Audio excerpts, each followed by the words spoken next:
Kita beralih ke informasi lainnya. Kejaksaan Agung menetapkan DP selaku kuasa KSO PT Waskita Akset sebagai tersangka baru kasus korupsi pekerjaan pembangunan jalan tol layang Muhammad bin Zayed.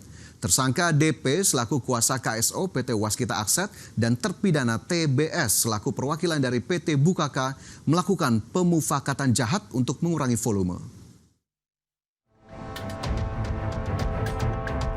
Kejaksaan Agung menetapkan DP selaku kuasa KSO PT Waskita Akset sebagai tersangka baru kasus korupsi pekerjaan pembangunan jalan tol Jakarta Cikampek 2 Elevated, ruas Cikunir sampai Karawang Barat atau jalan tol layang Muhammad bin Zayed. DP disebut mengurangi spesifikasi atau volume pada basic design proyek. Direktur Penyidikan Jaksa Agung Muda Bidang Tindak Pidana Khusus Kuntadi mengatakan temuan itu didapati pihaknya usai mengevaluasi hasil persidangan terhadap 3 terpidana sebelumnya. Dari hasil evaluasi tersebut, penyidik kemudian memanggil 3 orang saksi. Kuntadi menjelaskan kasus korupsi tersebut berawal saat PT Jakarta Jalan Layang Cikampek menandatangani perjanjian pengusahaan jalan tol dengan Badan Pengelola Jalan Tol sebesar 16,233 triliun rupiah. Dalam pelaksanaan perjanjian itu, tersangka DP selaku kuasa KSO PT Waskita Akset dan terpidana TBS selaku perwakilan dari PT Bukaka melakukan permufakatan jahat untuk mengurangi volume.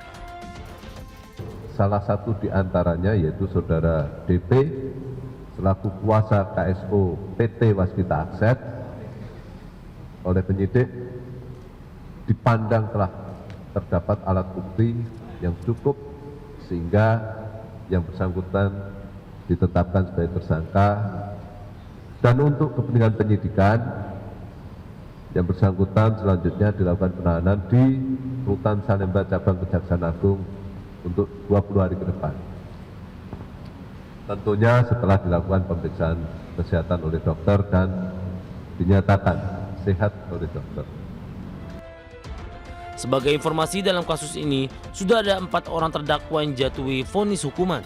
4 terdakwa yakni ex-dirut PT JJC Joko Dwijono berupa pidana 3 tahun penjara dan denda 250 juta rupiah subsidi 3 bulan kurungan.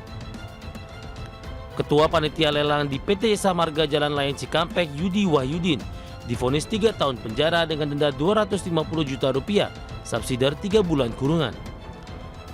Para terdakwa disebut telah merugikan keuangan negara sejumlah 510 miliar rupiah dalam kasus dugaan korupsi pembangunan tol MBZ tahun 2016-2017. Jakarta, Dilami Aulia, Dede Rudi, IDX Channel.